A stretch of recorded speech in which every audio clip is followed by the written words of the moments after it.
Assalamualaikum warahmatullahi wabarakatuh. Selamat berjumpa kembali dalam video pembelajaran untuk mata kuliah PPH Badan pertemuan ke-6. Materi PPH Badan pada pertemuan ini membahas masalah perlakuan pajak terhadap biaya-biaya tertentu. Untuk materi yang akan dibahas, pertama adalah masalah biaya bunga, kedua biaya entertainment, 3. Selisih kurs falas, keempat pembentukan cadangan untuk bank-bank umum, 5. Penentuan cadangan SGU hak opsi, ke-6 pembentukan cadangan asuransi kerugian, dan yang ketujuh pembentukan cadangan untuk bidang pertambangan. Kita lanjutkan untuk pembahasan materi biaya bunga. Biaya bunga adalah biaya yang dibayarkan oleh perusahaan terhadap kewajiban-kewajiban yang berhubungan dengan surat-surat berharga, termasuk di sini masalah premium, diskonto, dan imbalan karena jaminan pengembalian hutang.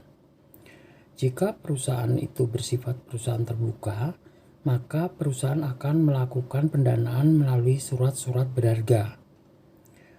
Dalam arti, surat-surat berharga itu terdiri atas saham maupun obligasi. Pada saat kita mengeluarkan obligasi, maka akan diberikan semacam bunga atau diskonto yang akan disesuaikan dengan berapakah kesanggupan perusahaan dalam memberikan diskonto tersebut.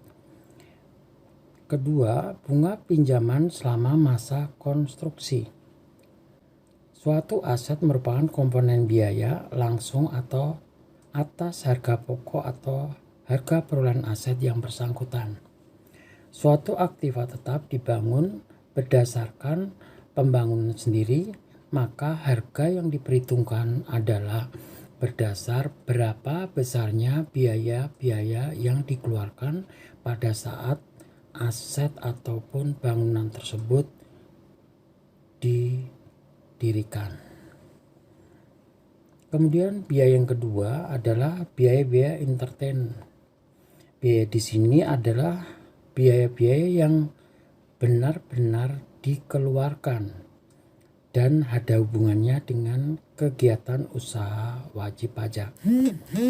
Biaya-biaya yang sering dikeluarkan dalam biaya entertain ini adalah ada berhubungan dengan biaya-biaya semacam reklame, di mana reklame ini dalam tujuannya adalah memperkenalkan produk kepada masyarakat melalui media reklame.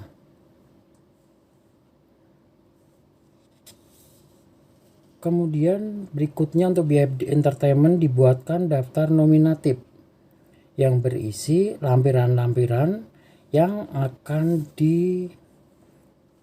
diinformasikan melalui SPT tahunan PPH yang memuat antara lain, yang pertama di sini adalah masalah nomor urut. Jadi nomor urut itu harus kita tulis dalam SPT tahunan PPH tersebut, terutama bagi PPH Badan untuk jenis wajib pajak badan. Kedua, harus mencantumkan tanggal dan jenis entertain. Nah, untuk gimana dalam pelaksanaan ya dari hubungannya dengan biaya entertain ini, biasanya akan menentukan tanggal dan jenis.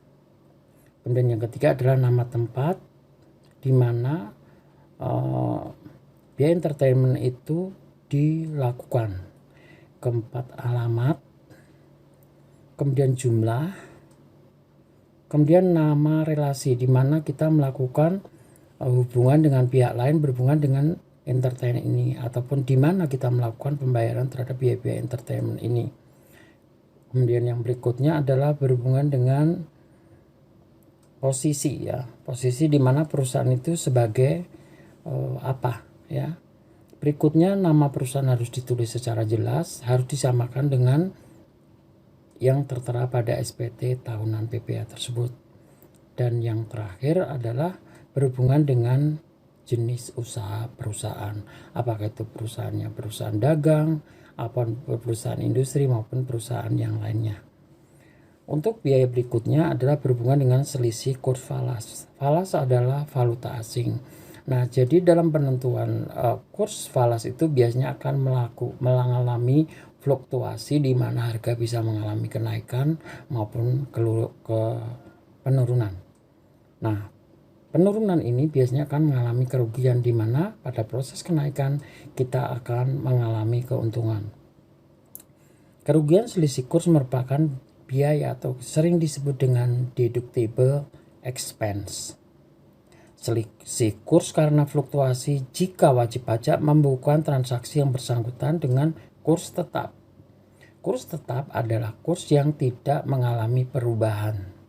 Tetapi dalam kehidupan sehari-hari, dalam perekonomian biasanya kita menggunakan kurs mengambang.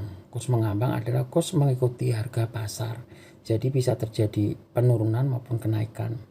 Apabila wajib pajak membukukan transaksi yang bersangkutan dengan kurs tengah atau kurs yang sebenarnya yang berlaku di BI, maka selisih kurs diakui pada akhir tahun di mana wajib pajak harus menggunakan metode secara taat asas.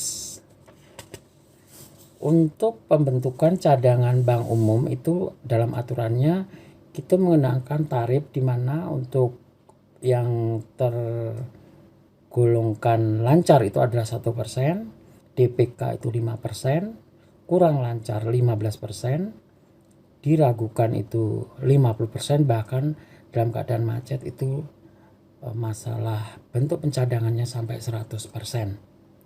Sedangkan pembentukan cadangan SGU hak opsi itu ditetapkan 2,5% rata-rata dari saldo awal serta saldo akhir piutang.